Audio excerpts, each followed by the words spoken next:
So this last session is on My Brother's Keeper, and some of the framework for it is that, and why the My Brother's Keeper conversation is, why we're closing out the conference with it, is really about the chronology of this work. And the chronology of this work in our communities around boys and men of color. And we started the 3 days by saying that the movement is this room. And so everything that has happened at national levels, at state levels, all of the public discourse, a lot of the victories has been on the shoulders of the work that you all do every single day. And so for you to, so this conversation around My Brother's Keeper and President Obama's announcement and the initiative and what has happened, what will happen, et cetera, has to be put in the context of the work that you all have been doing every day. And so this discussion, this closing discussion, really is important for a couple different reasons. When I was, I think 18 years old, and I was about to go on a road trip. I was so excited to go on this road trip, and it's going to borrow my parents' car, and it was really just 2 hours away. But to me, it was a road trip because I was driving and I was going without them. So it was a road trip, and so I remember my mother asking me, okay, well, how are you going to get there? Like, what's the route you're going to take? So I don't know. Mom was like, me and my friends, like, we're going to, get the map and we'll figure it out. And we're going back and forth. I'm like, well, why is it a big deal that you know exactly how I'm going to get there? She said, well, I'm vested in you. You're my son. We're family. So I just don't need to know the destination. I need to understand how you're getting there, the route, which is her way of saying, because I said so. And so we got there. I was like, well, yeah, what do you mean with your friends? I mean, so who all's going? I thought it was just one person. Is it 3 people? I was like, it's just some friends. And it was the same thing. I was like, well, Mom's like, you know most of my friends. Why are you bugging around sort of which one it is? And she, well, because I'm vested in you. I need to know who the actors are. Like, it's not just your buddies are going, like, sort of who's a part of this whole thing. Because I said so, right? And I think in the same way, the conversation around My Brother's Keeper is often framed in the context of an announcement that the president made and the interim outcome of some recommendations and a report. Like, so that's what we hear, but we haven't heard much about in between who is involved in local communities, who had to say, who's been advising, and what has been the path, the route thus far on an incomplete trip. We're hoping this plenary, this session, will help answer some of those questions for a story that is yet to be finished. But we want the movement and the folk in this room to hear what that route is. So the storyteller matters. The source of that information matters. So the second big point to for you all is that you could have the White House here giving you, by virtue of how government works and what it is, their talking points on who's been involved and what the route has been. But what we tried to do is flip it and to bring together folk from different fields and sectors from throughout the country who have been those buddies in the car, right? And who have been the folk who have been charting out some of the route to where we are thus far, and hear from them around what their involvement has been. And them is us. Like them, those folk who are in this room are also folk who would be in this room because they are a part of the movement. And so that's just some context of how we would like to approach this conversation. We'll have some Q&A. We'll have different ways to engage. There are postcards that are on your tables. And so as things go, questions come to mind, write some of those questions down, and some of our folk will raise your hand, and someone will come and get those postcards. And and we will ask some of those questions. I'm unapologetic in being able to say not all of those questions will get asked. Some of them won't get asked because we don't have time. Some of them won't get asked because I won't be able to read the handwriting. And some will not get asked because I don't understand what you're saying. That may be more about me than you. But those are the reasons that those questions may not get asked. But we also will have some Q&A, and folk can raise their hand, and you know, we've been like sort of coming and giving you the microphone. Sometimes that works, sometimes it hasn't worked. So, you know, we have been instructed, hold the microphone. That way, when you want to not hold it anymore, we can take it away. And so it's going to look a little different than before, and I feel like that was my mistake on the front end. And so we're going to bring up some of our panelists and colleagues to be a part of this discussion and conversation, and are excited for this to be an interactive discussion. Try not to drop anything else on the stage. Reggie Moore is Executive Director of the Center for Youth Engagement in Milwaukee. He's one of the Youth Table captains, and he's representing the Funders Collaborative for Youth Organizing. Damon Hewitt is with Open Society Foundations. He was a senior advisor there, but has really kind of been the table captain around philanthropy. Sakira is with the Leadership Conference on Civil and Human Rights, and they've been over the nonprofit table. Leon Andrews, who's with the National Legal Cities, and they've really worked around the state and local government table.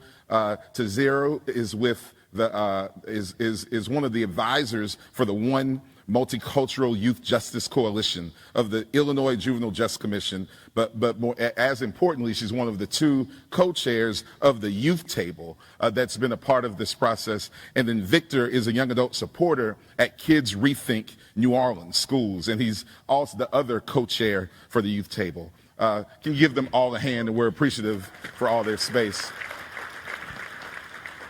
You know, Leon didn't get the memo that I was going to sit in the middle, but it's cool. You stay where you are, brother. Stay where you are. They got me the different, yeah. Okay. This isn't going as like I thought it was going to go already, Leon. And so we'd love just to start the conversation and start the discussion really around, you know, what this process has been, and give a little context around where, you know, what has happened over the last about 4 months or so. And so the first is we want to have an explanation of how the different sectors have been working together. And so, you know, I'm going to turn it over to Damon Hewitt to really give us some context around, you know, speech, announcements, February, you know, 27th, I think, and what happened from there, and how have these folk and the folk they represent been engaged in providing recommendations since then. Damon? Thanks, Marcus. How y'all doing today? All right. This has been an incredible experience. I was at the first gathering of leaders, but missed last year in Detroit because I had a conflict case, because I used to be a civil rights lawyer. But glad to be here. The way the work, not just the conference, but the way the work has evolved is incredible. And for me, that's my starting place and my orientation, because this work and the issues have been going on, and we've been at them for a very long time before there was any White House announcement. And, you know, Marcus is, you know, reminded me in his eloquent way very recently that the work has been under-interrogated, meaning there haven't been enough critical questions asked and answered about how we're doing the work. And that process has been going on, but I think we're really coming to a really important point. I would even call it a fork in the road in some ways at this year's conference, about our critical understanding of our work and what it means and how we're going to do it together and how we're going to make impact together. At the same time, I do believe that this moment that we're in, we could call it the MBK moment because of the president's speech and his initiative. You could call it just a moment in the evolution of where we are, that this moment is underappreciated. And I think, you know, I don't know how, most of you are, I think most of you are old enough to remember Mr. Rogers, and he would have his little training. He would send people into the land of make-believe. I want to do the opposite and pull us out of the make-believe, or out of the matrix, as it were. and maybe bust a few myths. First of all, as you see, there's no representative from the government here, right? And I think that's indicative because the government does not own this work. Community, we own this work, right? And that's not a critique of the White House or the government or the president. It's just a simple fact and reality that there's no ownership of the work beyond the people who are doing it and the people who are most directly impacted by it, right? So that's the first point. But there really is no My Brother's Keeper federal program. If you look up a directory, look for My Brother's Keeper office next time you're in D.C., you will be out of luck because you will not find one. No such thing exists. What there is an initiative by the president and a call to action. And there are many people responding to that call to action. And for this community of advocates, you're not so much responding, but what you're doing is you're actually leveraging that moment. And I think that's what we have to keep in mind. We have to leverage this moment in a way that actually lifts up our work, lifts up our young men, our entire communities, including our women and girls who are integrally related to our boys and men. Their fates are intertwined and inextricably linked.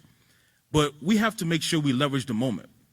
And we have to make sure that while we continue to interrogate, ask questions, and answer those questions about our own work, that we also appreciate the moment and the opportunity and leverage it. And I will say that I do think that as a field, as a community, we've come this close to squandering it. We've come this close. And I say that for the following reason. I'm so happy to be in this space because people are picking up bricks, not to throw them at glass and say, look what we hit, but they're picking up bricks to build something together. And we need to keep the discourse in that way. But there's too much going on that's a tit for tat, a back and forth, and that's completely unconstructive. And there's some folks sitting behind the desk laughing at us, saying, look, they can't do anything. Look, we tried. Look, we can't make any moves. So we have to figure out how we leverage this moment. If you would have told me 2 years ago, 5 years ago, 10 years ago, that there would be a president of the United States who would have something at all to say explicitly about our young men, black young men, Native young men, Latino young men, explicitly, that wasn't 100% negative, or at least 95% negative, I'd say you're crazy. And so I wonder, have we been ready for this moment? Now, we don't have to own all of the language, the rhetoric, the speeches that come out of the White House. We don't have to own that, nor should we. And we don't have to defend it, because that's actually besides the point. The point is, how can we come together to leverage the moment for the work that we do? And I've been glad to work with the folks who are on the stage because they comprise some of the representatives, some of the people who have been managing work in various sectors, who have been trying to drill down and bring the best knowledge and best understanding from grassroots to grass tops and beyond from various sectors. Because we know, although I work at a foundation now, we know in philanthropy can't do this alone. Some of you heard me say at the conference this week that philanthropy nationwide only donates about $50 billion a year. I say only because it's a lot of money, but only because on education policy alone, we do over $400 billion a year from federal government and state government and local government. And so we know our real aim is not to just shift around some money. And certainly there's some dollar figures that have been mentioned with My Brother's Keeper. That's a $200 million figure. But we all know that's a drop in the bucket.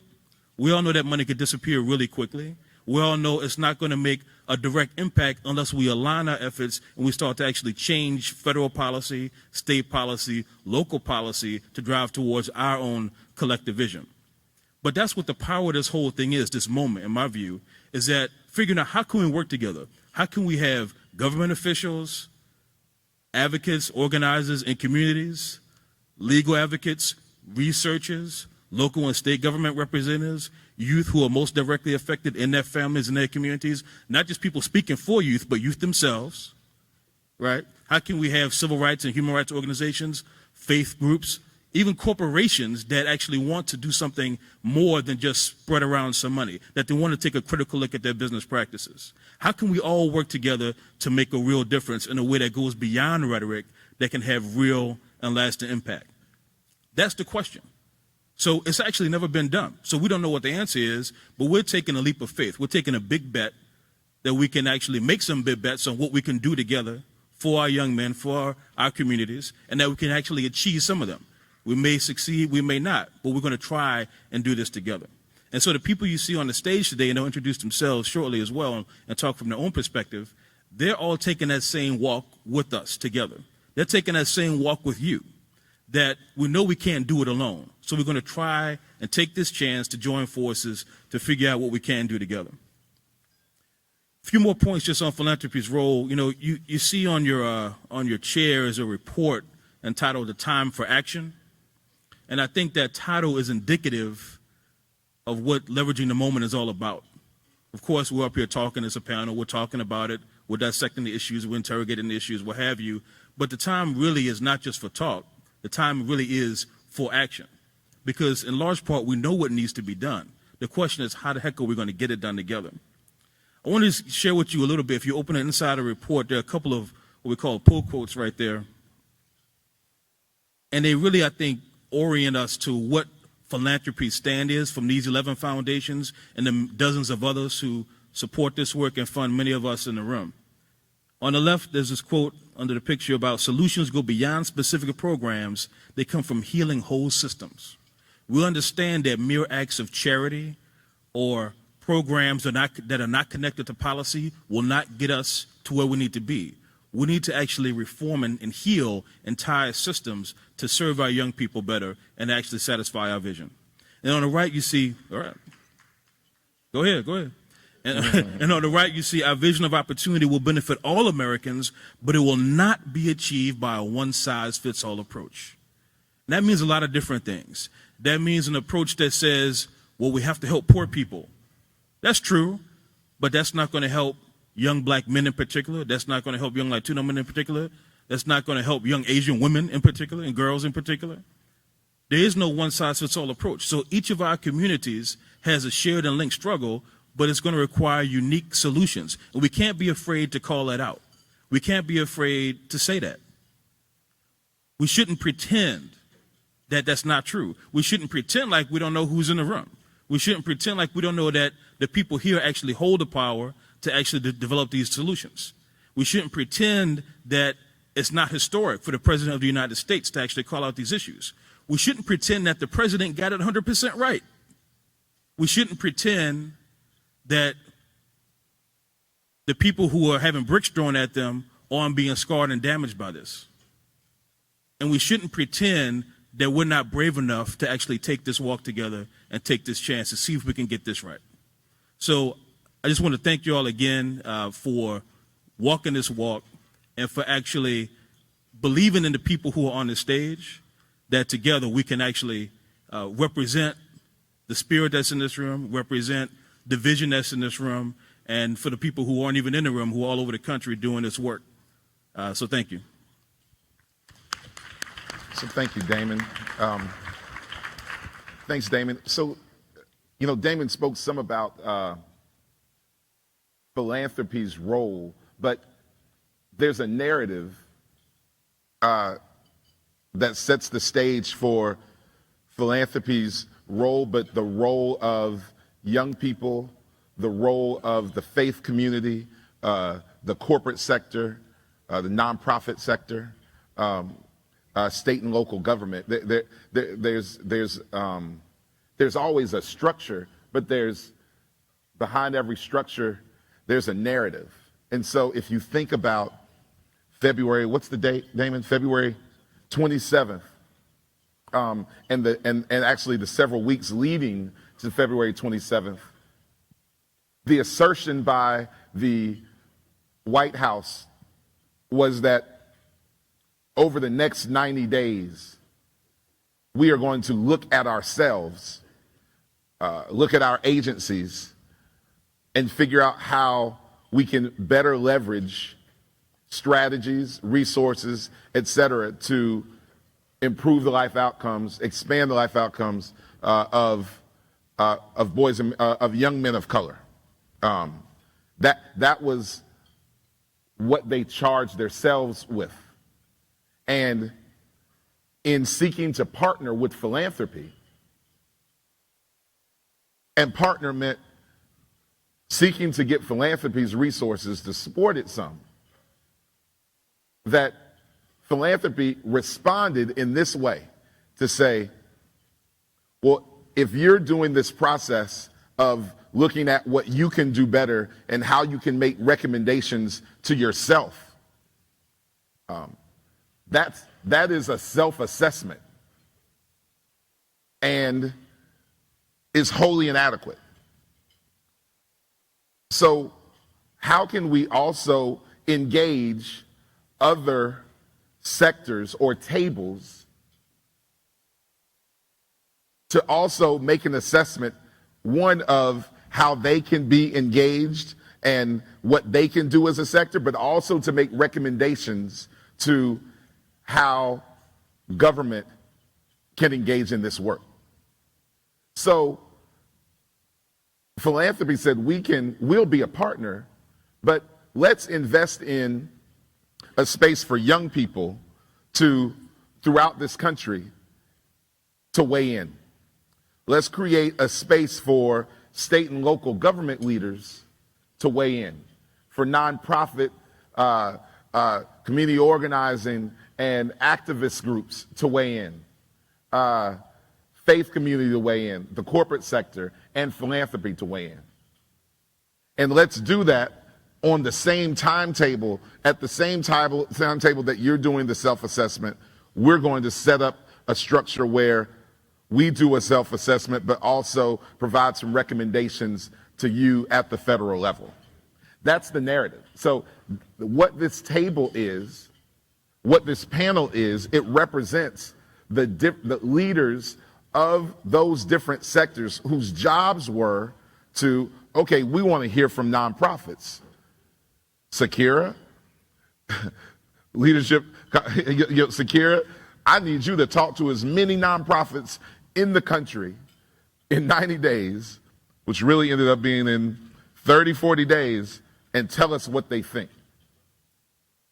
A tough assignment, impossible if it will, but I think it's an important part of the narrative of what this stage is and who the folk represent. So the folk on the stage don't represent who was making the recommendations. No, their job was to engage the sector they were a part of, to listen to them, and come back and make recommendations to the White House.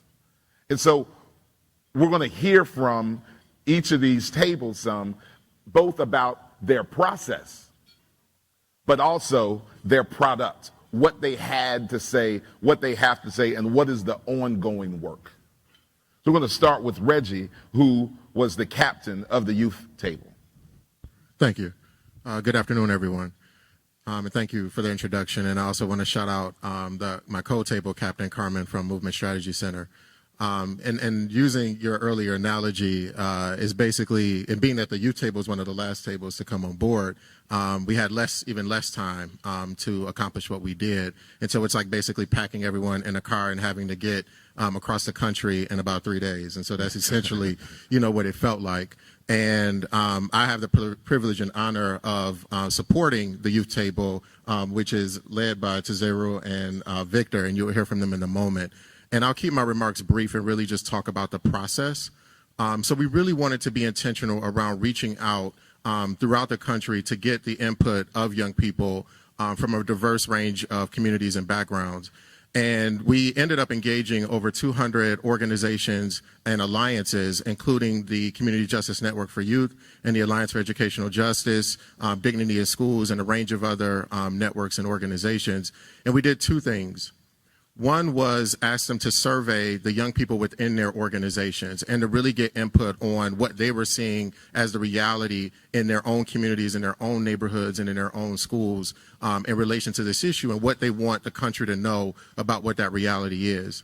Because when we talk about narrative, unfortunately, a lot of their stories are told for them. And so it's really important to allow them to speak for themselves. And so and it's not the natural way that we do things. And in youth organizing, we have a set of principles that we engage by. And based on the constraints of the timeline, there were some things that we would have done differently. But a survey was one of the ways that we were able to do that. And we got close to 300 responses for that survey.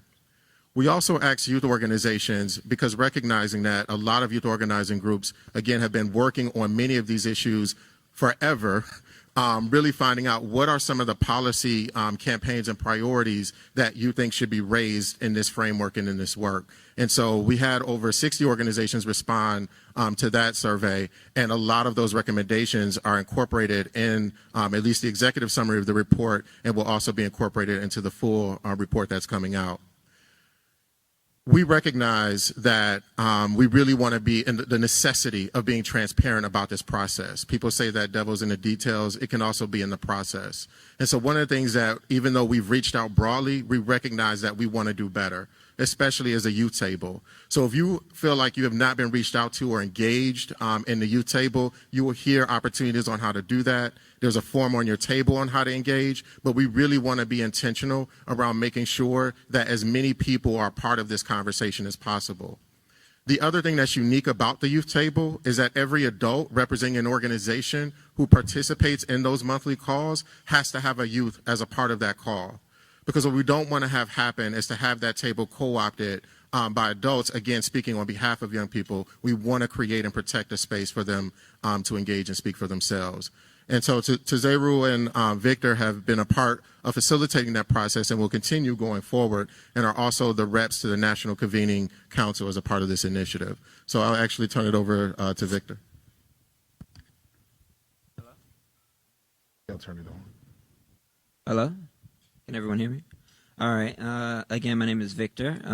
Just to talk a little bit about some of the goals that are coming out of a lot of the discussion and discourse that a lot of the young people across the country have been thinking through and working on for this time. Very briefly, I'll go through a brief explanation of them, and they're outlined very clearly inside the report that you have on your tables.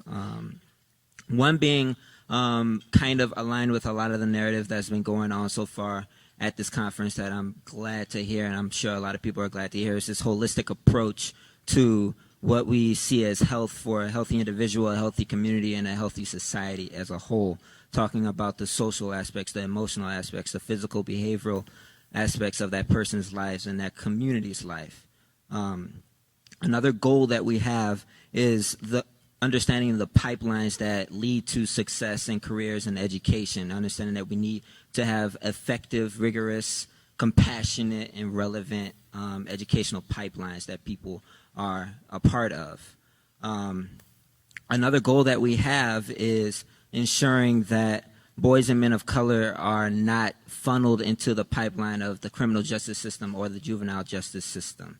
Right. We understand that there's policies and practices that need to be changed, that need to be ratified across the country on a local scale and on a national scale from all of our interactions that need to be ratified.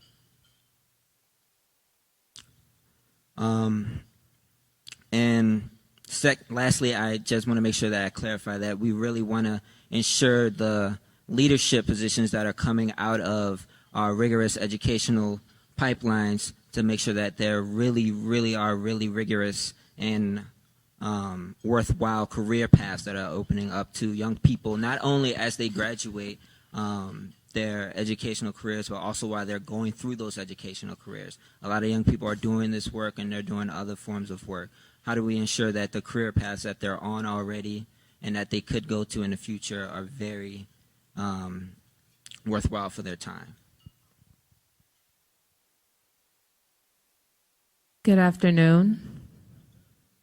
I'm Tazeru, and I'm the other youth representative holding down Chicago. And Hold on a second. I don't think y'all. When she said good afternoon, y'all really didn't talk back to her. So I kind of want you to start over because I don't think that was all that fair to you. Thank you. I got you. Thank okay, you. Come on. Good afternoon. All righty. Thank you. I got you.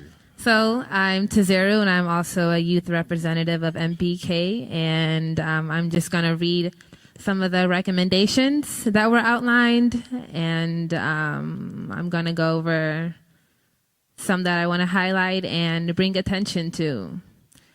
And I just want to take advantage of this space so we can all brainstorm ideas and really hold ourselves and also the foundations accountable to making real change happen. So some of the recommendations, I'm sure, echo your line of work and your mission in this journey.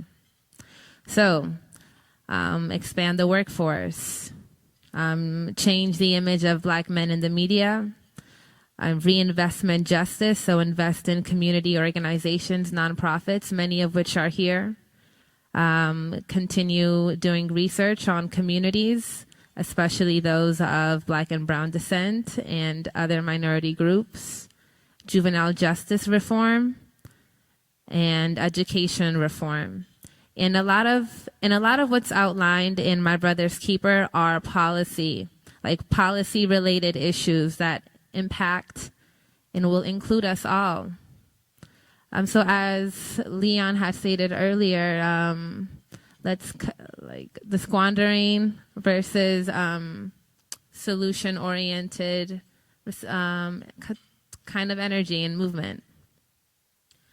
And basically all those recommendations were summarized into 3 key points. So key policy and programmatic recommendations, comprehensive community-based initiatives, and strategies to replace the false deficit-based narratives about our young men.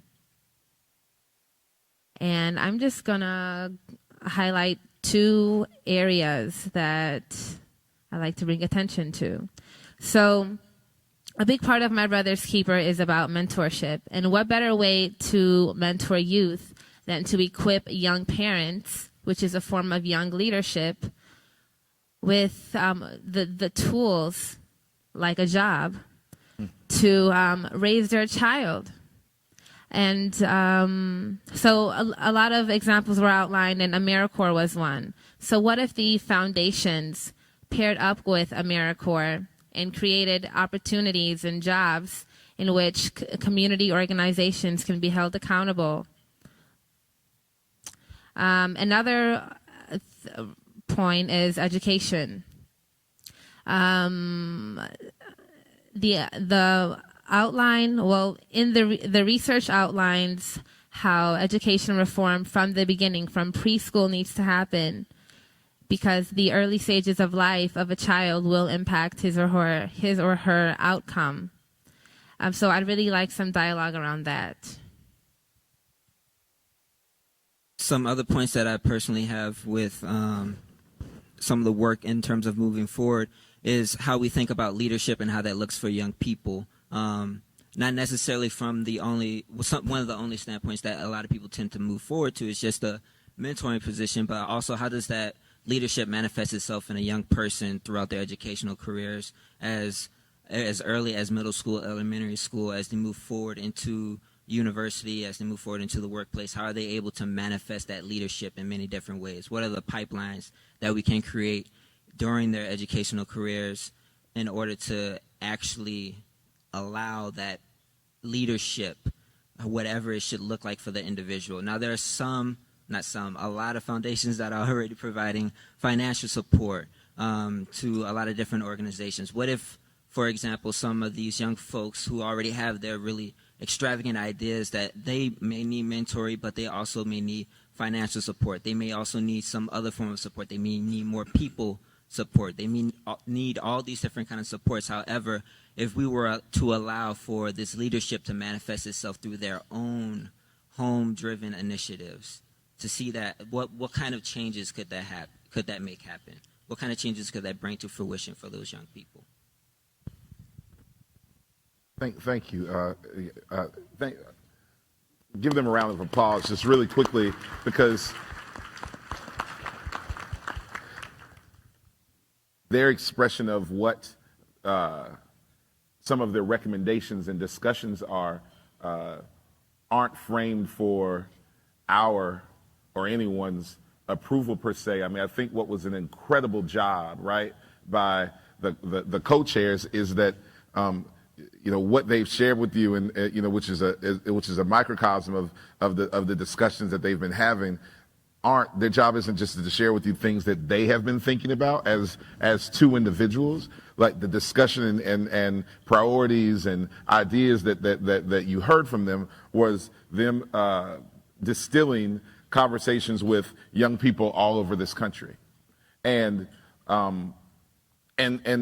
conversations that they will continue to have. And so if there are things you hear that don't represent you or don't represent the young people you work with, let's create the space, and we'll do that very specifically later, to make sure that those young folk are a part of this discussion. But I think what I really, really love about their frame and the way in which they've been engaging on Google Hangout and via sort of Twitter chats and conference calls and a number of different mediums is that they are not just lifting up a set of issues, that they are coming up with recommendations for this is how young people should be assets and drivers of what this initiative looks like, but this is also our collective challenge and critique of other sectors, be that private sector, be that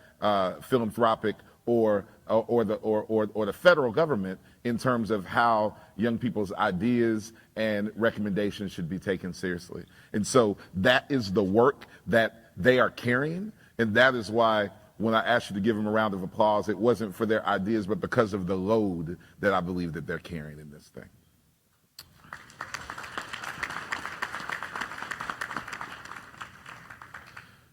So the U table is a very important table, and there are these other tables that have organized as a sector to hear what has been discussed. We're going to hear from a couple of those. One being Leon Andrews and the state and local government, and then we'll also hear from Sakira.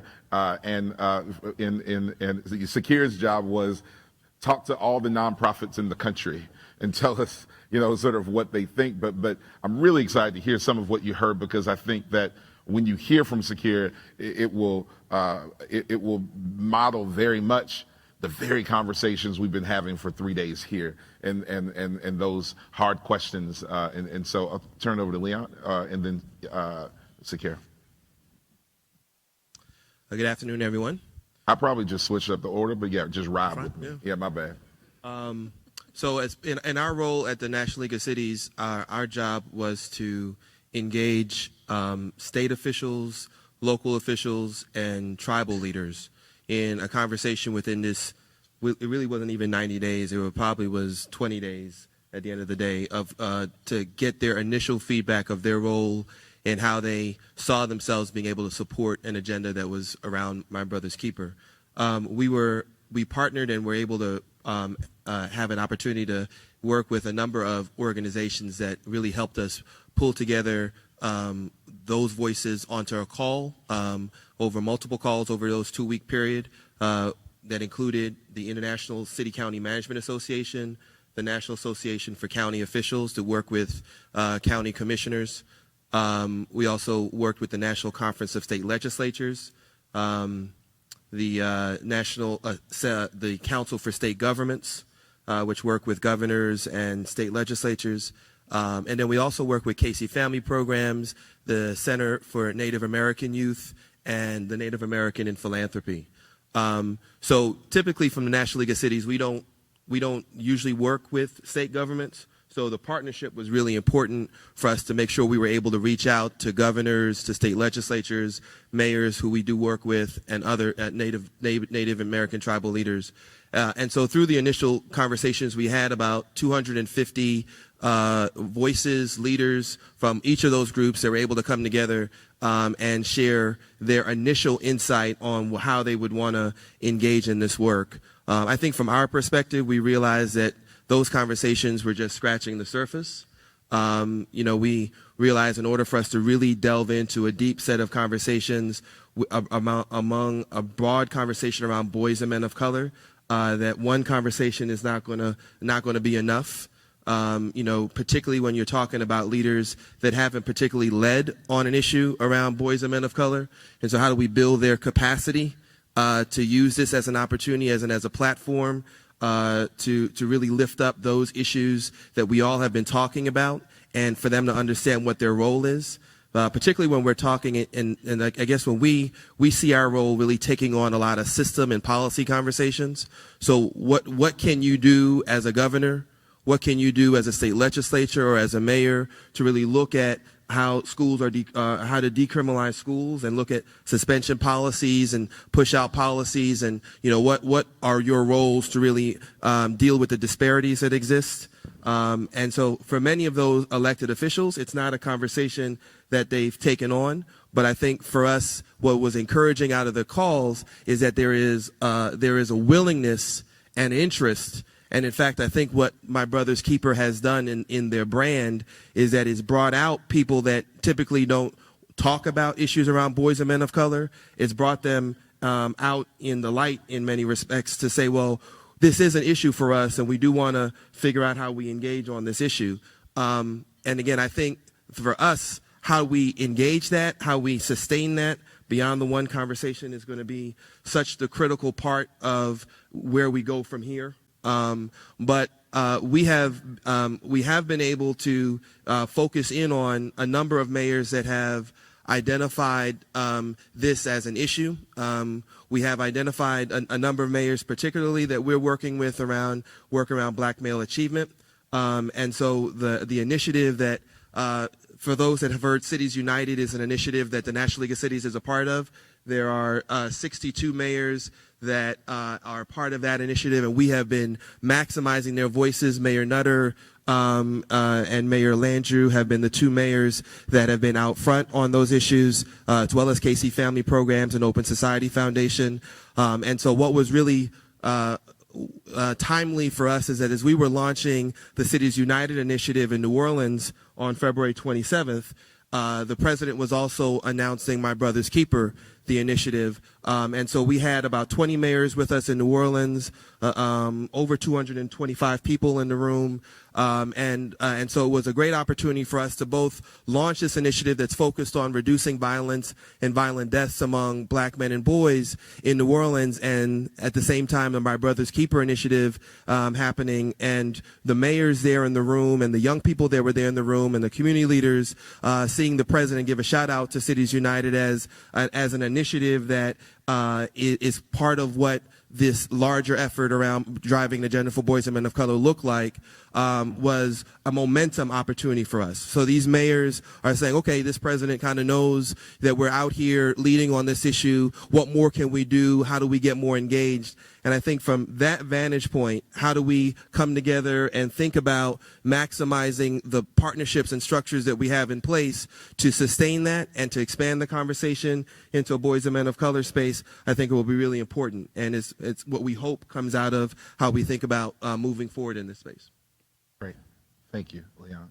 Sakira? Thanks, Marcus. My name is Sakira Cook. I'm with the Leadership Conference on Civil and Human Rights.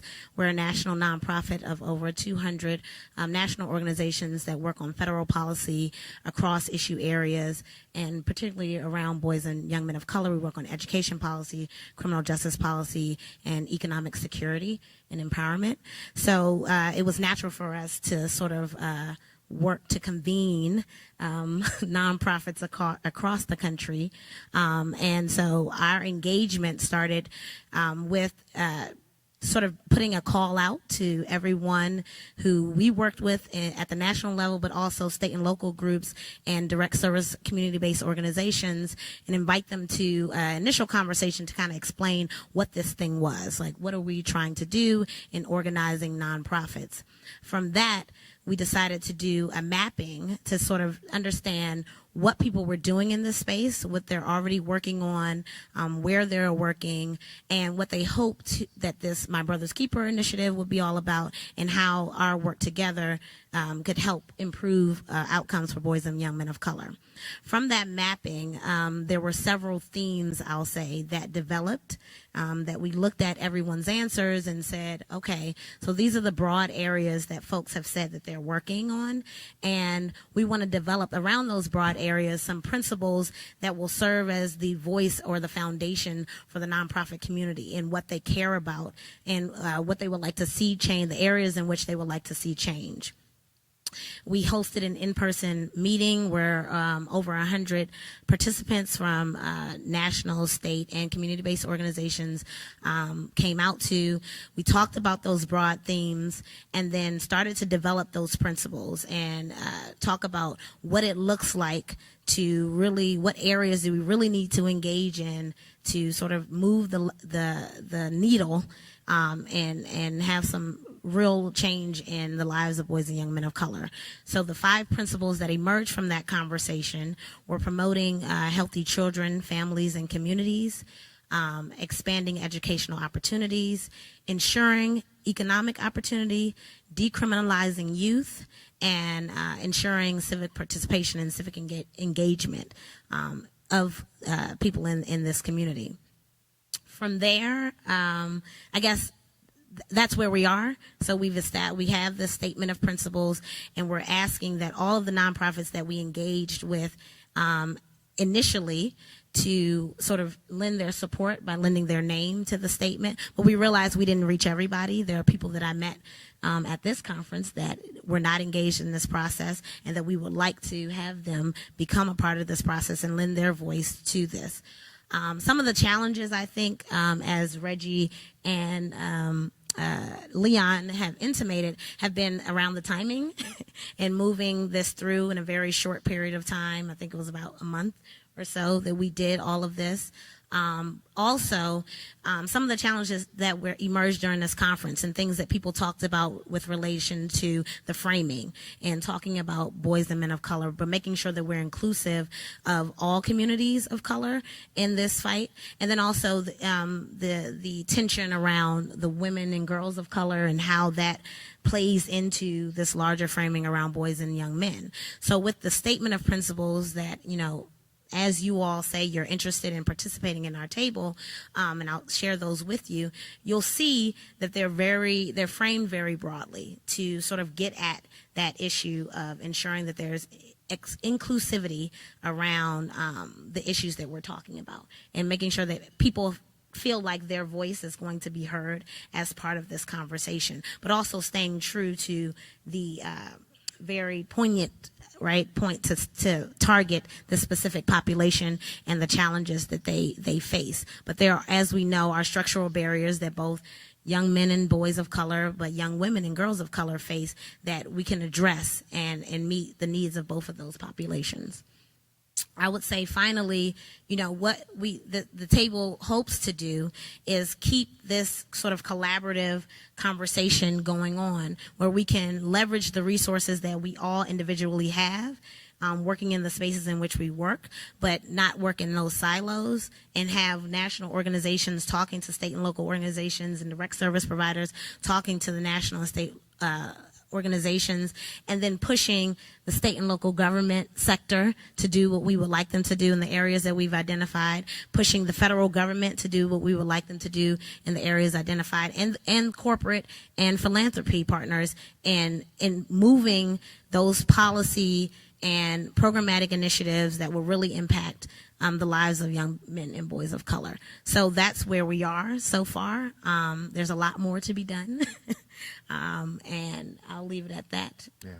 No, thanks so much, Sakira and Leon, and so and thank all of you all. Really want to take some of the questions that we've gotten this far, and so I'm gonna read some of them and kind of maybe appoint a few people to respond to them, and a couple others that and I'll respond to a couple, because we want to make sure that we get as far as we can.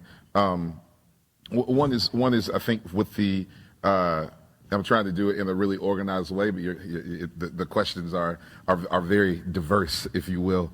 But one just really tactical question. We talked about a survey that went out to young people, correct? As part of the youth table. And so one is that, will that survey go out again, or is there, in how do we make accessible to folk in this room that survey, or what those survey questions were, that sort of thing, Reggie? That's definitely something that we talked about during the process, and the survey actually has remained open, and so we can definitely continue to get that out, because again, part of the expectation was really trying to solicit input for the report in terms of the recommendations. But right. I think this is, there is no end of youth voice, right? We want to keep it going, and definitely are willing to get it out there. Yeah, thanks. And then, and another question, and I don't, And actually, for the person to ask, I don't know how much we'll get into in the panel as much as it really is in the room, because I've been having these conversations with folk, and it's a great question. It says, how can we support those who are fatigued, regenerate themselves to participate in this moment that Damon appreciates so fully? And the reason I want to sort of put that on this group or overall, I really feel like that's a question for all of us, that we need to create spaces here. And I mean, if I have a critique, I have more than one, but if, one of my self-critiques of how we design this space is that we didn't talk about how we regenerate, that everyone here is fatigued. I was, at water coolers, was having conversations with, Decker, Gongang, Phil Agnew, many others, and it was that this is great and I'm tired. Donna Marie, Wynn has really been pushing us around how, a similar movement turned into a moment 20 years ago, and as she talks to those folk, that they had a message. Elders who had a message for this room and say, how are you taking care of yourself? And so I don't want to, figure out a way for us to answer that question as much as that has to be something that we hold each other accountable to and figure out tactics and ways to how we, regenerate, ourselves in this movement moment, but because there's so much work left to be done. But thanks for that question. So a couple other sort of big questions that have come out, and one is really, we've been talking about this. It's been about representation. There is a strong representation of Black leadership and Black male leadership in this work, and we hold a lot of privilege in that. But how do we hold ourselves accountable to creating inclusive leadership spaces for Asian, Latino, and Native boys and men of color at the national level? And how can we become keepers of all of our brothers? I do want to give that some to the panel, but I also want to make sure that, when we talk about tensions, that we're really honest and authentic around, these things. That particularly Sakira, I think it's important for folk to understand that the Leadership Conference is not an African American organization. It's an African American led organization. But talk about the membership of that organization and how you've tried to engage. And that is not in justification of the question. I think that and then I'd love, Damon and others to respond to, how in our processes of engaging, how do we hold ourselves accountable of creating inclusive leadership spaces? There's a balance. I want you all to know what has been done, but I also want us to talk around the inadequacy of what our, how we've tried to do that, and we think a little bit more how to do that better. Sakira? So, as I said, the Leadership Conference is a coalition of over 200 national organizations. And I didn't describe our membership, but our members are traditional civil rights organizations, Asian Pacific Islander organizations, Muslim, Sikh, Native American organizations, faith-based organizations, disability groups. So I think we represent the cloth, I guess, of communities of color that sit at the table at the Leadership Conference. And our mission has always been to represent all communities as we talk about the issues that impact them all. So I think that was part of the reason why the Leadership Conference was asked to sort of convene the social justice community, because that's sort of the natural role that we play in this civil rights movement and have played since our inception.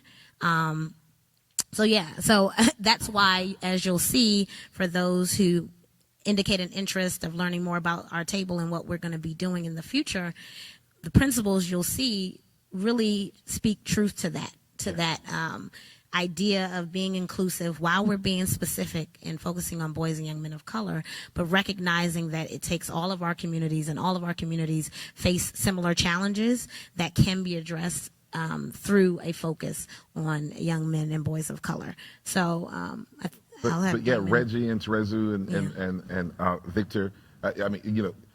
Who have you talked to? and it's not a test around like sort of what have it, but like has it been as expansive, in terms of identity groups as you would like to be, and have you made inroads in talking to young people in the Native community and the API community and Latino community? Like, I'd love to hear some. So everybody would love to know who we've been talking to.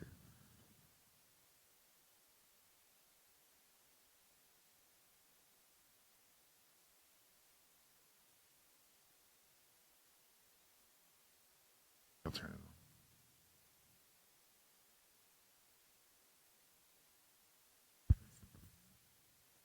So who we've been talking to? So we've had conference calls that like held more than 20 people at one time, across the 60 people one time across the nation. And it's fair representation, but there can always be more invitations sent out, and there can always be more in attendance. So I'll pass it down to Reggie and even Victor to talk about how that can be done, and who maybe to reach out to in order to be a part of this planning. And just to speak a little bit more about the actual process, that's also been a contributing factor to how it's been sort of not as best as it could have been in terms of using things like Google Hangout, having huge conference calls. Those are all technological things that factor into why communication can be shoddy, and can definitely be something that we can mitigate in the future in terms of moving forward. Obviously, just starting has more room to improve, luckily, right? So there are different things that I'm sure that we can do in terms of moving forward. And just really briefly, Sakira and I have actually been talking about the linkages between the nonprofit table and the youth table, and hearing how diverse your network is. I think that'll be extremely helpful, because again, there are a lot of nonprofit organizations that work directly with young people who have not been directly engaged in the youth table. Let me just say briefly, just in case you didn't realize, we're all black. You can laugh, yeah. So, and I say that just because the idea. I mean, I didn't put together the panel, but I'm sure the idea was not, well, let's figure out exactly who represents every sector in terms of every identity. These just happen to be the people who are doing the work on behalf of all of us in this room and all of us in this country and even worldwide who care about this. And so when I talked earlier about there's no one-size-fits-all model, the people up here really believe that, because we know you really believe that, right? That this is not an effort where we're coming together where we're going to just focus on black males, although I know Open Society Foundations has a campaign for black male achievement. When we called out and mentioned that campaign in the summary of the report that's on your tables and on your chairs, we actually situated that inside of a larger discussion, a larger treatment of the importance of investing in field building and movement building, and that there's important work going on in every community. So having a campaign for black male achievement doesn't actually speaks directly to what's happening with young Cambodian brothers who are the sons of refugees. It doesn't speak to what's happening in Latino communities as well. It also doesn't necessarily speak to the fact that there are brothers and sisters who have multiple identities, who are black and Latino, right? So the truth is that don't look for some type of litmus test of whether there's representation in terms of a visual way. Look to see if there's representation in terms of substance, to see if folks are actually committed to walking together across communities and understanding that all of our faiths are linked. I think that's the real test and the real substance. But I think that is a challenge for the work. I think Manuel Criollo put it really well when he spoke, I believe, yesterday about how he views this, that he's looking at the historical legacy of what African-American community has done and building upon that, learning from that, and relating to it, but not looking at it as the only thing that is relevant, as the only thing that is important. So I think that's part of the challenge as we continue to interrogate this work, to actually make the statements that we're writing in this paper, the statements I'm saying here, make them real, actualize them, and not make them just words.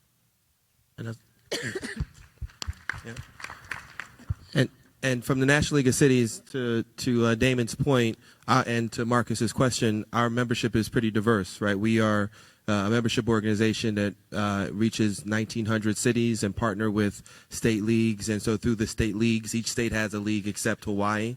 So we have access to 19,000 cities. Our membership base is diverse, and so as we were moving forward with these conversations. We were very fortunate at the National League of Cities to be funded by the Open Society Foundation to look specifically at how city leaders can promote a Black male achievement agenda.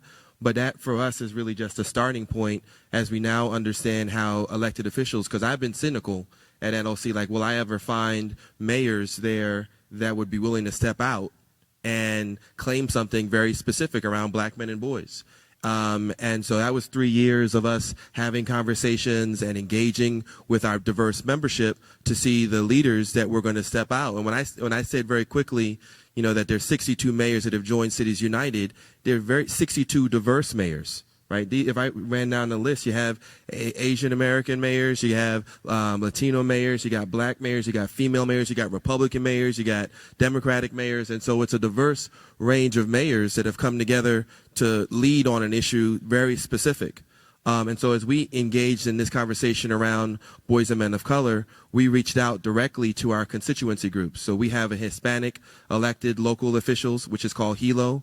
And so our Hispanic leaders were engaging with their membership to come to get on these calls. We had a National Black Caucus for local elected officials. We also had a Asian Pacific American municipal officials, APAMO. And so we reached out to them and had them reach out to their members to get on the calls and to give us their initial feedback. But as I said earlier, we're just scratching the surface, and we got to figure out how to connect the dots between the work that's happening across the sectors. And I think that's where working not only on this stage, but with you out there is going to be so important. So I think your point is great. Damon. I think that But I also feel like, and with these questions as well, I mean, as we are using as a reference point the publication and some of the findings and priorities in the publication, and what's there and what's not there, right? And again, I think you're right, like in looking at the substance, but there are a number of questions really, and I'm summarizing some that but where in the thinking and framing of this work and priorities are the priorities or conversations about immigration reform and massive deportations, many of whom are boys and men of color and their families, right? And so in the spirit of that, in the spirit of the fact that the diversity of this group or the diversity of the folk who are, leading these conversations, not mean that we're not committed. But I do think that folk are asking around some issues that are specific to their community and their reality that have not shown up. And so could you talk about that some? Definitely, man. There actually is a treatment. It's not a large treatment because this is just a summary of the report, but there is a mention in treatment of the need to revise all law enforcement criminal justice policy that dehumanize and that criminalize unnecessarily all of our people. And that includes not just school to prison pipeline, that includes not just stop and frisk, but that also includes immigration and detention policy as well. Maybe people put it eloquently that there's now a school to prison to deportation pipeline. And so that's something that certainly has been part of the discussion among the foundation staff and the other folks we've been working with and all the outreach. It's a fact that is impossible to ignore with what's been going on for the last several years, and not to mention before that. And that's certainly treated in a summary of the report, and that's going to be treated even more explicitly in the full report that's to come, which will be much longer. And this is a small tactic, right? Because this is a working a working meeting, and as we're thinking through things,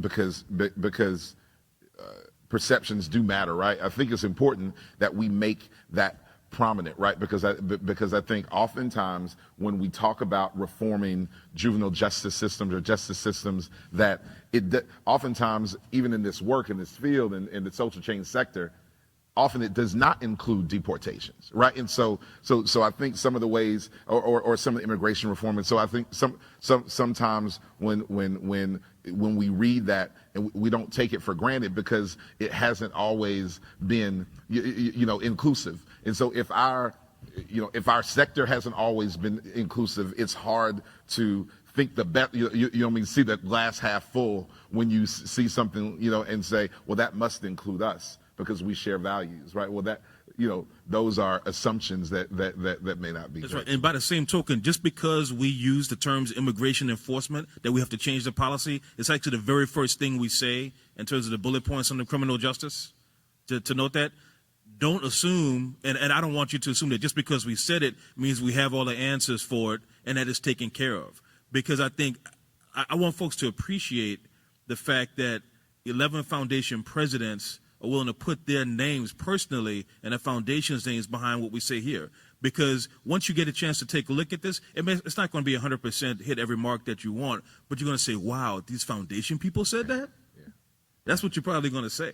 But the real task, though, is to take these words, as I said before, and make them real. Where are the resources flowing on immigration and deportation and fighting that? Where are the resources and energy and strategic focus on those issues? Can we make sure that African-American communities are also behind that and seeing that happen? We're seeing some of that work happen in the field, but we have to make sure that the resources are flowing there as well.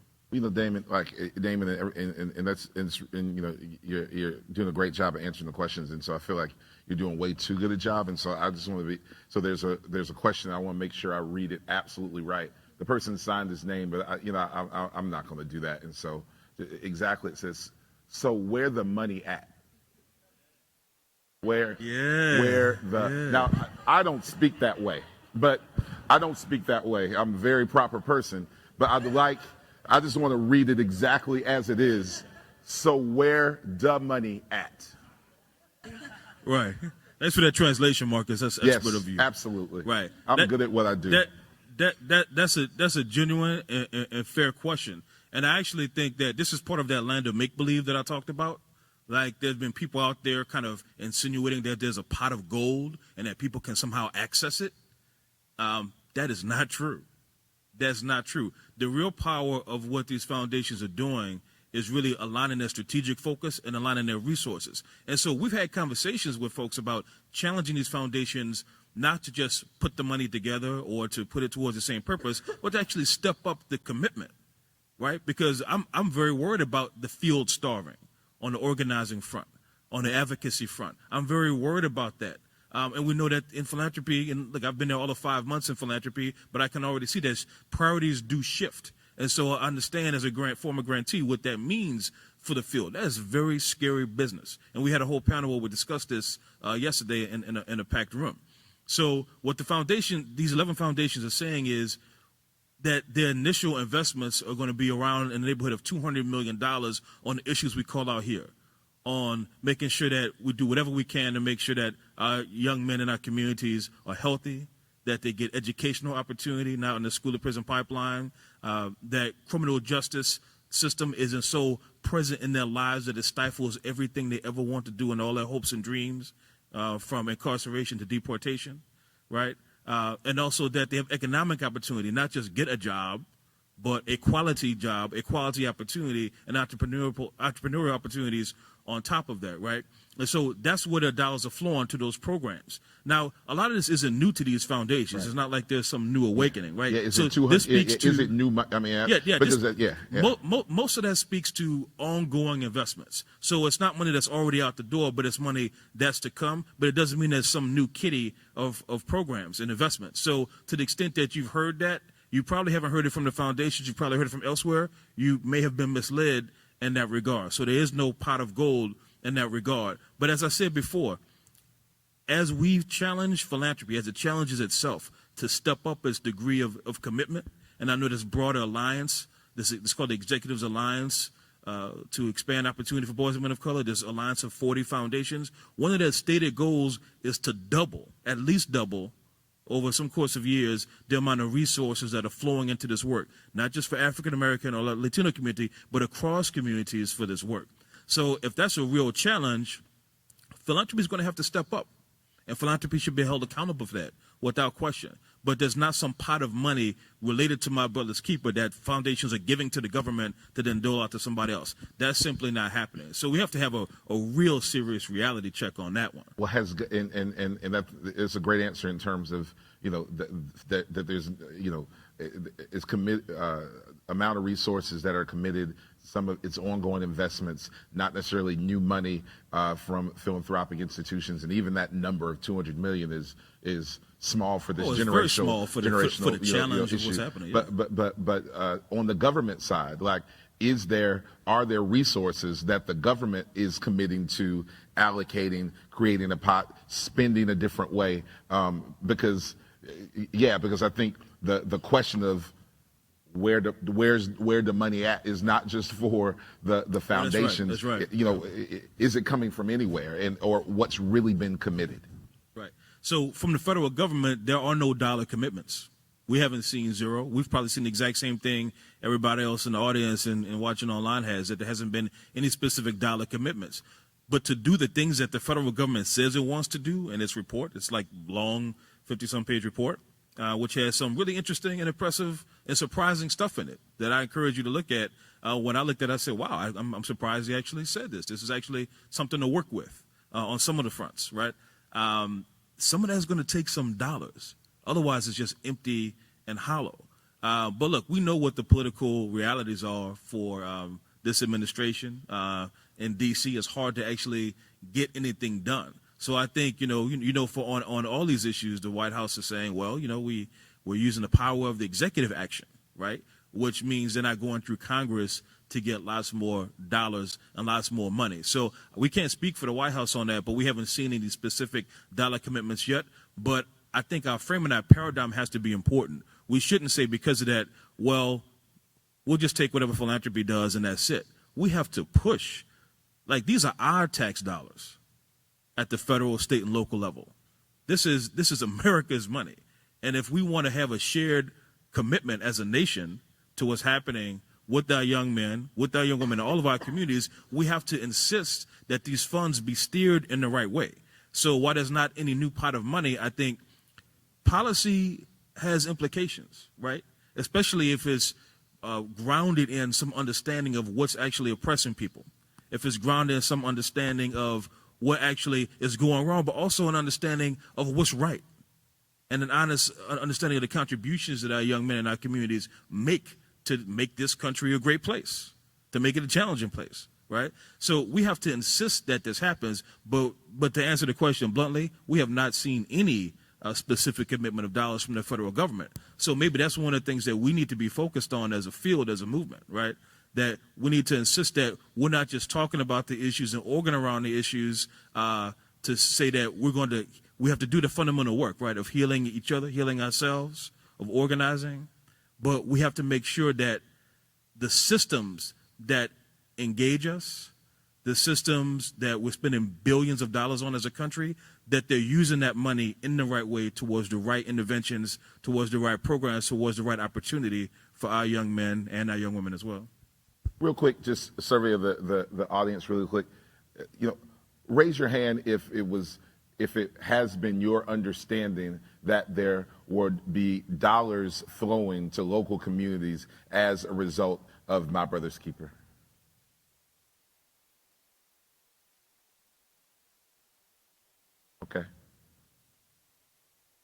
Okay. And I think that how we started this venue for a gathering of leaders has been under the premise of that. There's a few things. How we started is that that the movement is in this room, and the work that is in this room, and that be it My Brother's Keeper or other opportunities, really in their at their best or in their infancy or in their inadequacy, are on the shoulders of opportunities or on the shoulders of work that you all have been doing for a number of years. But I also think about Jelani Cobb when he talked about sort of how radical how radical it is for an initiative that the president is able to endorse and stand behind. But I think one of the questions that we as who are doing this work have to ask ourselves is that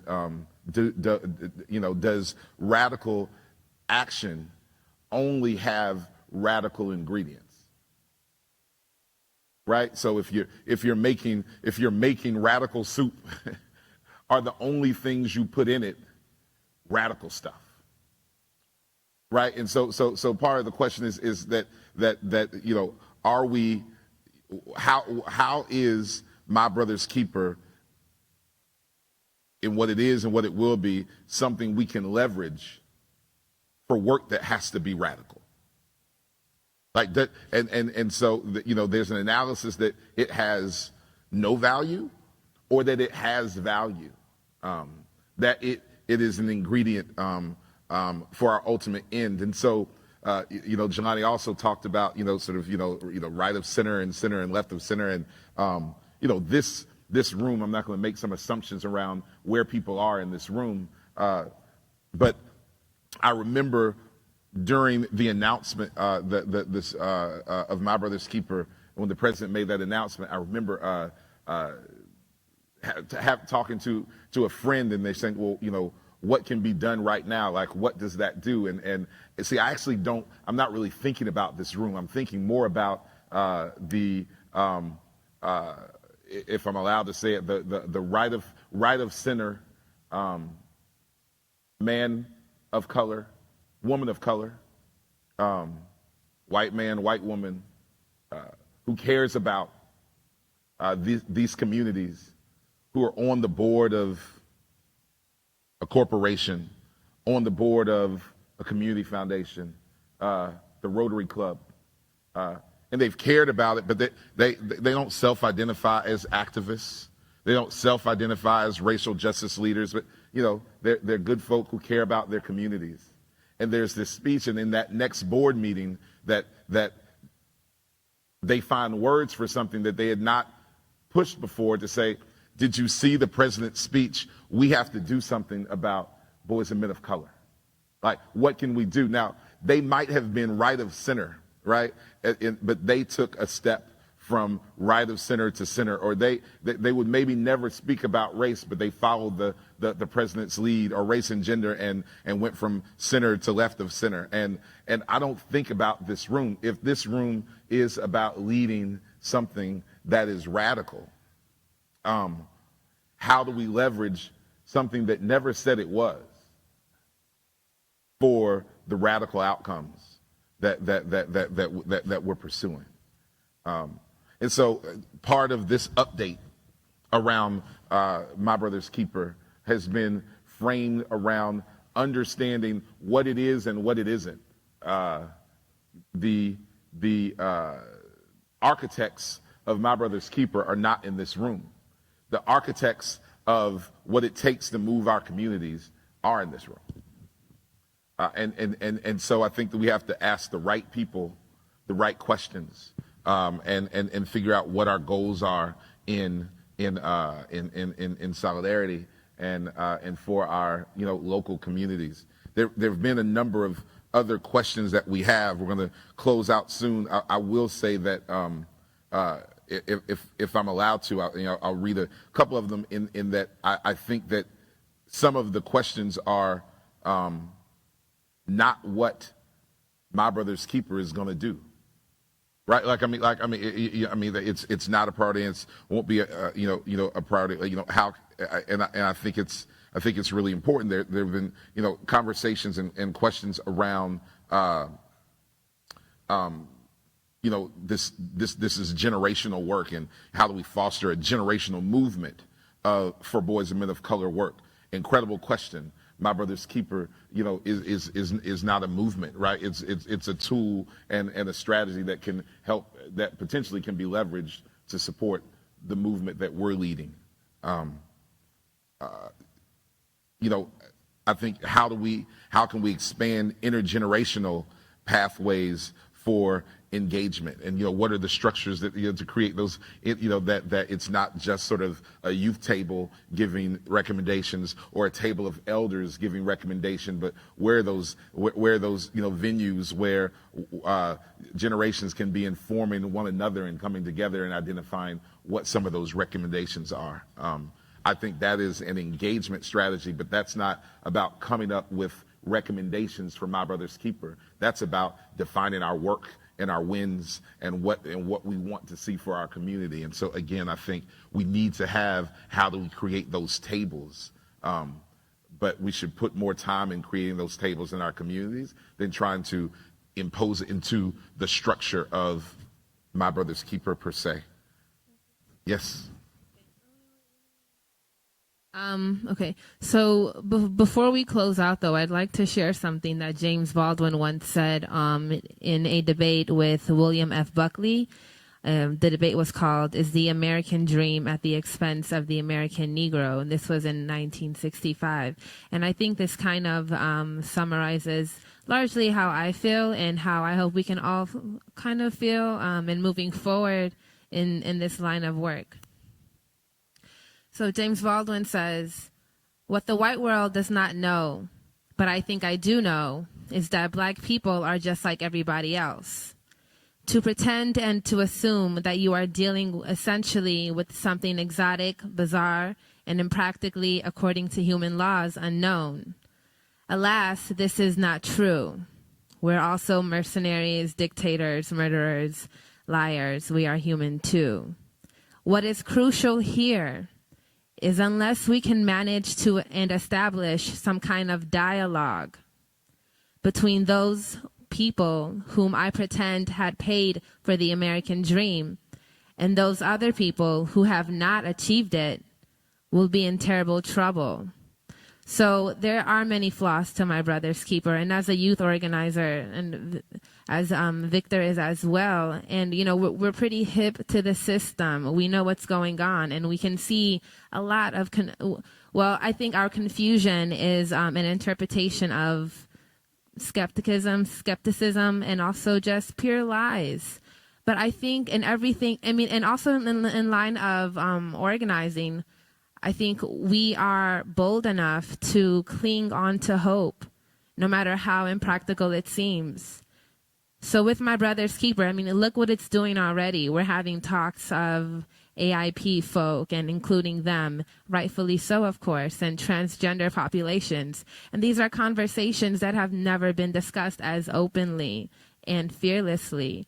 So the way that I'm going about it and keeping, my own sanity and staying progressive is this dialogue, because that's the only way we can start. And My Brother's Keeper won't.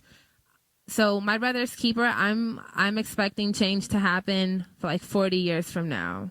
Not really 5 years or 2 years. I'm in it for the long haul, to recreate the narrative of black and brown men, or just minorities in general, because again, a lot of the work talks about policy, and I feel like if we get distracted by the branding of it, we'll stay where we are.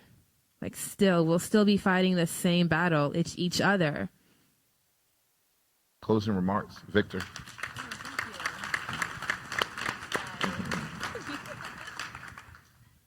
Yeah, that was really, really awesome to say. And I just want to follow up with that by just making sure that a lot of the young people here and some of the older people who are working with young people, just make sure you pass on that drive, that compassion for continuing the work. Like Cesaro said about being in it for the long haul.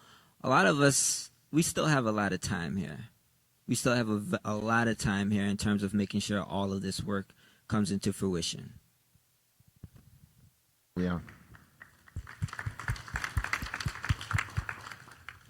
So I'm hopeful, but I also am very cynical, and it has a lot to do with just my understanding of change, right?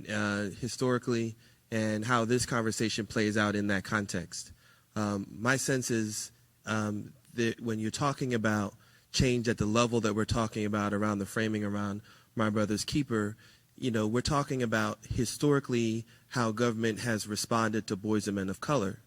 And we know that has not been favorable, right? And we know that there's been a lot of direct injustice that they've taken towards boys and men of color. And now, all of a sudden, the system wants to change on behalf of boys and men of color. So you got to be cynical about that, right? Because you know that historically that's not been the history, right? But I'm hopeful because I recognize opportunity. And opportunity, in the way I think we've been talking about it and the way we're articulating, is knowing kind of how this is being presented to us, but then also knowing the role we can play to figure out what we can do to make some significant change within the window that we have, right? And so I don't know exactly how that plays out, but I know if we don't figure out how we collectively push and maximize where we are from the vantage point that we're in, that we miss the opportunity. And so it's not the end all be all. And I think that's what you're hearing, but there is some significant opportunities. Is it school discipline? And how disproportionate number of boys and men of color are getting suspended or expelled in kindergarten, right? Is there some change we can make around there? Is it better ways of looking at the justice system? What can we take on? I'm not a believer that we're going to be able to take on all of it and be extremely successful. But I do think there's some windows of something we can take on and collectively figure out how we move the needle within this conversation. And I think hopefully, while I know there's some distrust and some questions and people being cynical, I'm there too. But maybe there's a space where we can figure out where we can win or move something significantly in this context of the conversation. And I'm hoping that's where we build on this conversation and build in the connections in this room. So I definitely want to underscore yes, clap that up. I definitely want to underscore what Leon said, because I was actually writing trust down as part of the last point that I wanted to make, because I think a lot of the concern around not hearing specifically about the community that you come from or that you represent lies in a mistrust between communities of color. And if we don't hear the specific issue, we're like, well, what about this? Well, what about that? But we have to trust and believe that your struggle is my struggle and my struggle is your struggle. And if we really believe what Father McBride talked about during the opening session, and Jerry Tello talked about the interconnectedness of all of us and all of our communities, then we'll trust and believe that I'll be looking out for my Asian Pacific Islanders. I'll be looking out for Hispanic, Latin Americans. I'll be looking out for Native Americans. I'll be looking out for every other group that doesn't necessarily see themselves up on this stage, but are part of the struggle and the movement, and that there are issues that relate to those communities that also relate to the African American community, and that my struggle is your struggle, and we all are in this together. And to Damon's point about monetary resources, I think what we forget, and coming from a civil rights organization, is that during that movement, there weren't necessarily any monetary resources for them to march and do sit-ins and really change and shape use their economic power to change and shape what was going on during that time.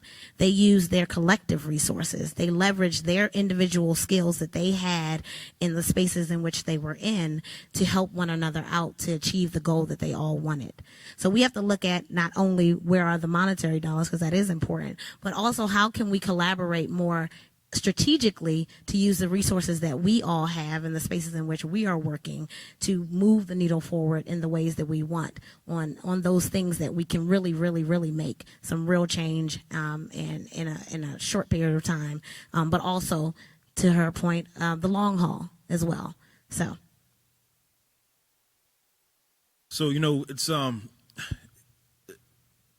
it's so just evident to me that the whole "my brother's keeper" moment is like a magnifying glass that magnifies how far we've been able to come to have a president of the United States call out these issues, how much work we still have to do, how flawed some of our analysis still is, how under-inclusive some of the infrastructure and resources still are.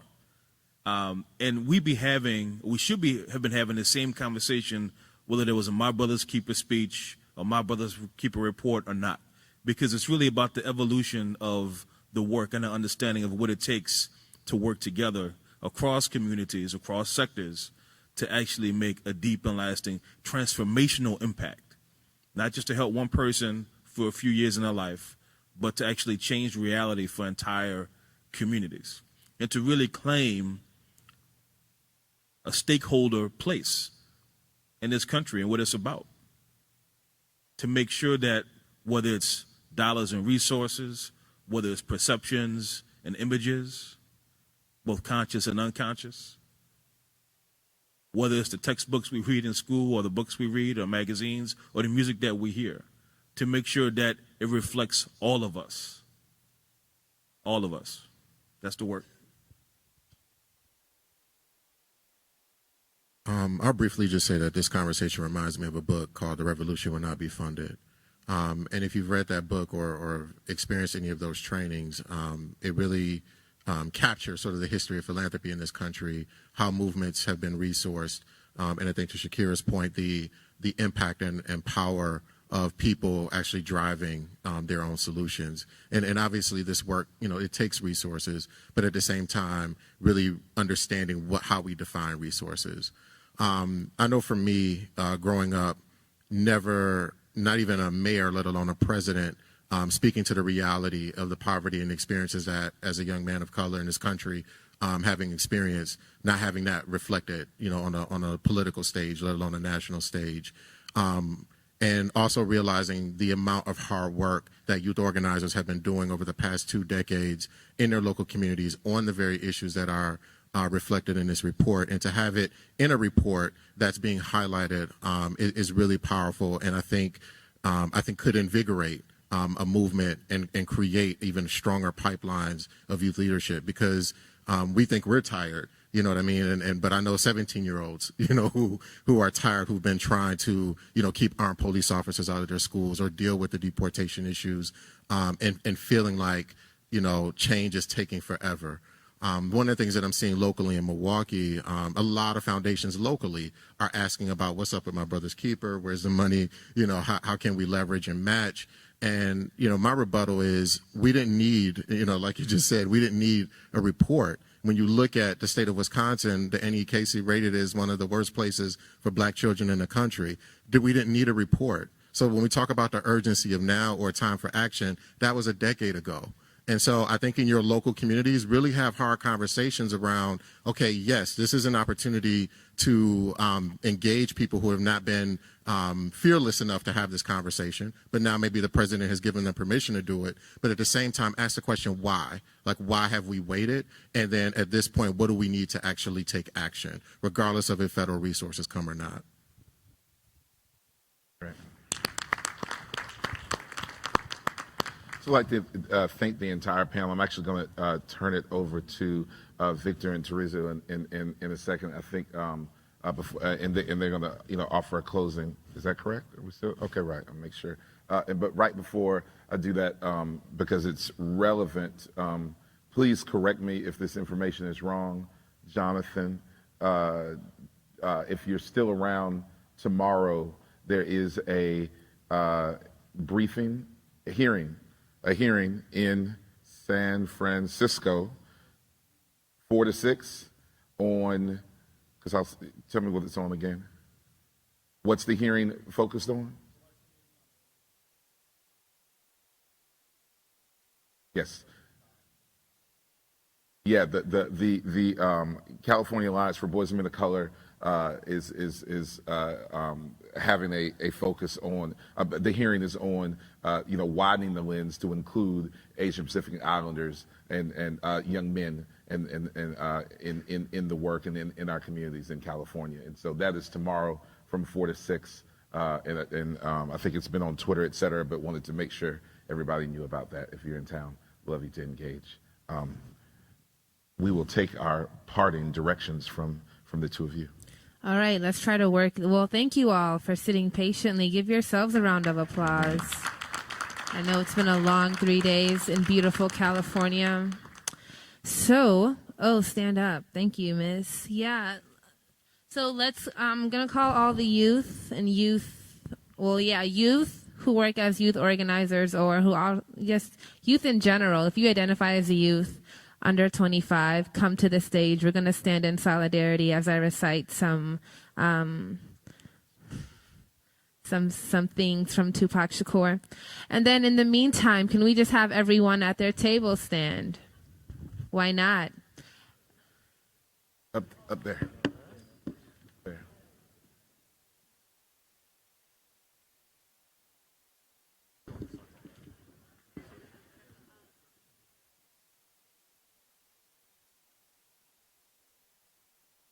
Well, let's try to be even more ambitious, and can we try to form a big circle? Just like one big circle? Can we do that, guys? So the folks in the middle, yep, would square out, would span out to the left, to my left over here. Those folks who are already started holding hands, can you guys move back? Thank you. And maybe we can close the back end a little, have people near the door, close that gap up. Oh, so why don't we just all say our names and who we rep and where we're from? So we can each say where we're from, who we rep, how old we are if you want. Hi, how's it going, everybody? My name is... All right, are we wrapping up? Everything looks good? Word, we're going to start. We're just going to introduce ourselves, where we're from and who we're repping. Hey, how's it going, everybody? My name is Jovante Kelly. I'm a local resident here in Oakland, California, and I'm repping the Black Organizing Project, BOP. Hello, everyone. My name is Christopher Covington, representing Khmer Girls in Action, the President's Youth Council with the California Endowment, and the National Dignity in Schools campaign. I'm 23. Hello, everyone. My name is Reynaldo Martinez. I'm representing the Immigrant Youth Coalition. I'm from Pomona. Hello, everyone. My name is William Che Nimhard. I am 22 years old, and I rep the Partnership for Southern Equity, Howard University, the Game Changers Project, and just as well myself. So. Hello, everyone. My name is Jelani Hendricks. I am a youth organizer at Community Coalition in South Los Angeles and South Central Los Angeles, excuse me, and I'm 24 years old. Aloha, my name is Jernani Utop Jr. I'm 24 years young. I'm from Honolulu, Hawaii. I rep Jim Casey Youth Opportunities Initiative, Epic Ohana, and High Hopes Youth Leadership Board. Hi, I'm Romy with BCC Partners, Program Associate, 25 years old, and I'm working with Wildwood Johnson Foundation. Good afternoon. Luis de la Cruz. I'm from Arizona. I am here representing the Jim Casey Youth Opportunities Initiative. Good afternoon, everybody. My name is Clarence Kirk, and about an hour ago I was across the street at the coffee shop, and a gentleman came in and he spoke to me about what's going on over here. And I just happened to be a film student as well, so I came and felt like it's an opportunity for me to meet some organizations who could help me, and I can help them as well. So definitely come talk to me after the event. And you know, I mean, it's more. I'm not. I mean, I was coffee shop to the stage. I don't really get it. But that's what happens when you say yes to opportunity. And I just want to say also that, you know, it's not really about the talking. I'm talking a lot, I know, but it's not about the talking. It's about the action. So I could be a key to a lot of people to get the action involved and really start it. So once again, Clarence Kirk, 20 years old. An Oakland native as well. Thank you. Good afternoon, everyone. My name is Kayla Deans. I'm from Philadelphia. I represent Frontline Solutions, and I'm 23 years old. Hello, my name is Maria Castrillon. I'm from Miami, and I'm here with Frontline Solutions. Hello, my name is Rawa Berhi. I'm from Seattle, and I'm also with Frontline Solutions, and I'm 22.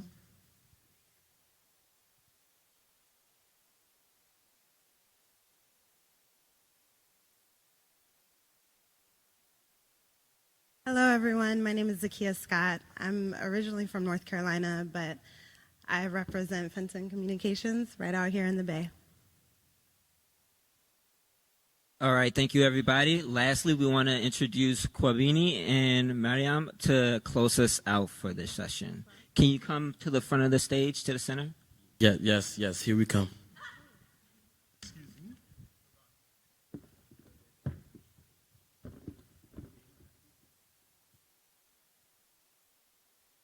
Hello, everybody. My name is Abraham Medina. I'm part of the Santana Boys of Men of Color and Raiz, a group of undocumented youth and transitioning youth, and I'm 25 years old.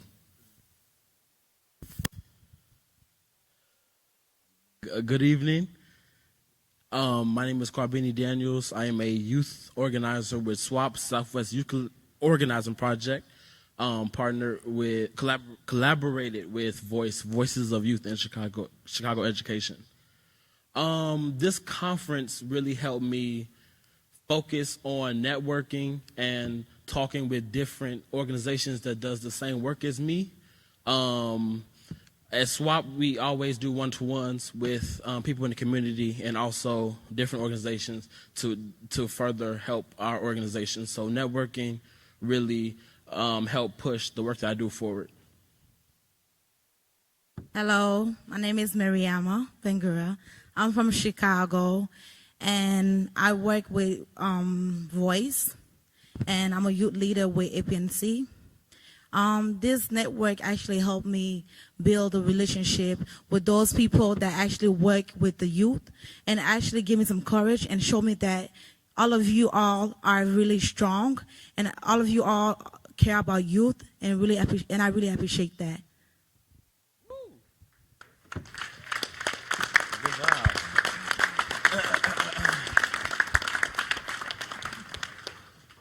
Now, I have one question for all of you. Who in this room know or heard of Assata Shakur? Yeah. Yes. Let's make some noise for her, please.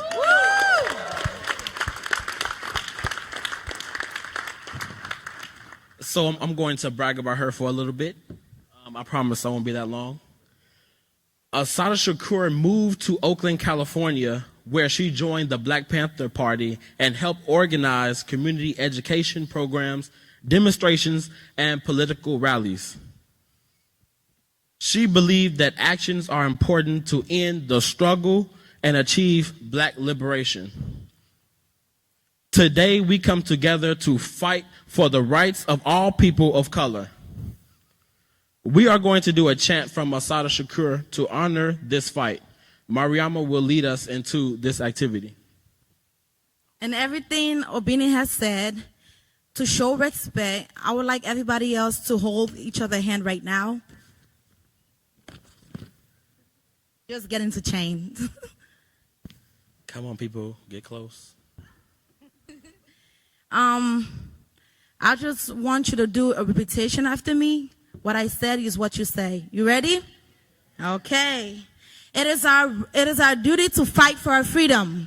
It is our duty to fight for our freedom. It is our duty to win. It is our duty to win. We must love and protect each other. We must love and protect each other. We have nothing to lose but our chains. We have nothing to lose but our chains. It is our duty to fight for our freedom. It is our duty to fight for our freedom. It is our duty to win. It is our duty to win. We must love and protect each other. We must love and protect each other. We have nothing to lose but our chains. We have nothing to lose but our chains. All right, we're going to do it one more time, and I want you guys to be loud, okay? Really, really, really loud. Okay. It is our duty to fight for our freedom. It is our duty to fight for our freedom. It is our duty to win. It is our duty to win. We must love and protect each other. We must love and protect each other. We have nothing to lose but our chains. We have nothing to lose but our chains. Yeah, everybody give it up for each other. Woo!